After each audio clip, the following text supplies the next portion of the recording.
The United States needs to stop military intervention because it's not working and we simply can't afford it anymore. As of 2015, our U.S. military budget was $596 billion, more than twice that of our closest competitor, China. China is our closest threat to becoming the next superpower, and their military spending is only $215 billion.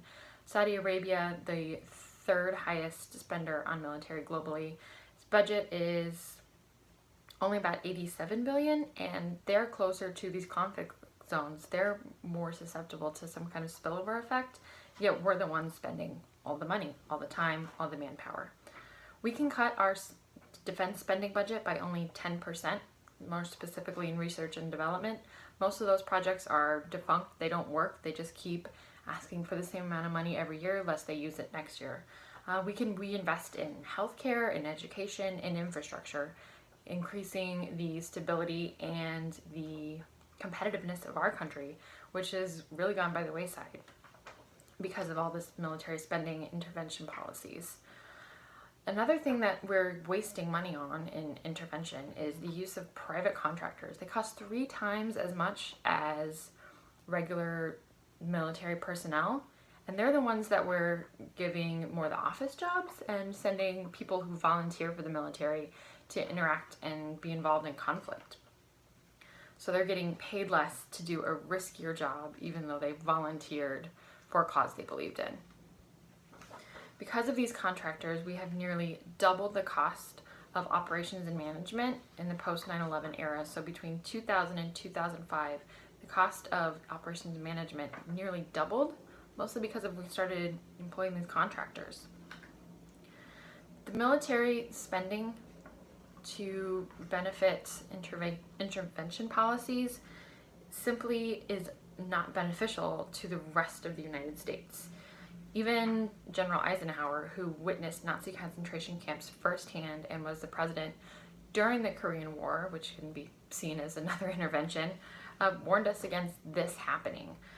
For every gun that is made, every warship launched, every rocket signifies that in a final sense, a theft from those, back here at home, who hunger and are not fed, those who are cold and not clothed.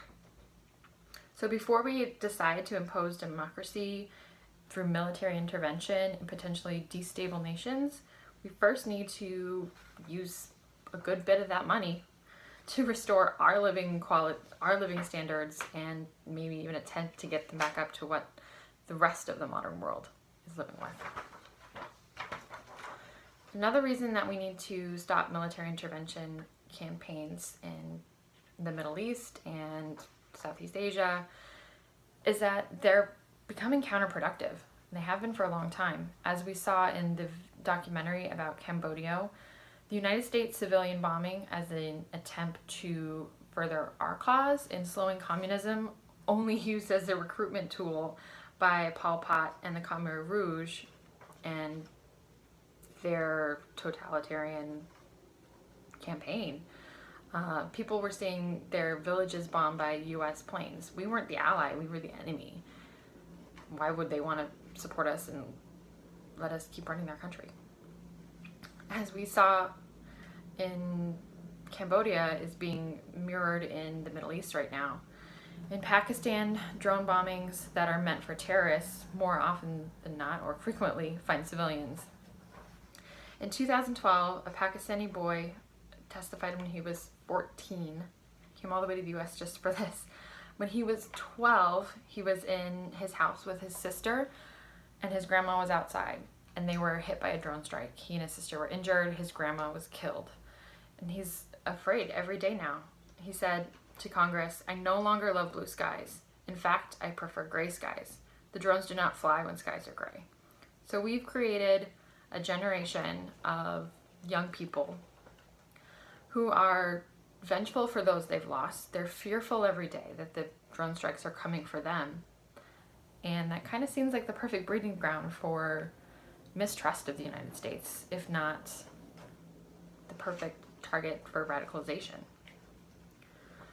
In the end, we can't afford to continue these military interventions because of the human cost as far as United States lives and international lives, and financially. It's just too expensive, and the echoes of money being taken out of education, of infrastructure, of medical care are creating inhospitable and just lower living standards than our competitors, than the other great nations.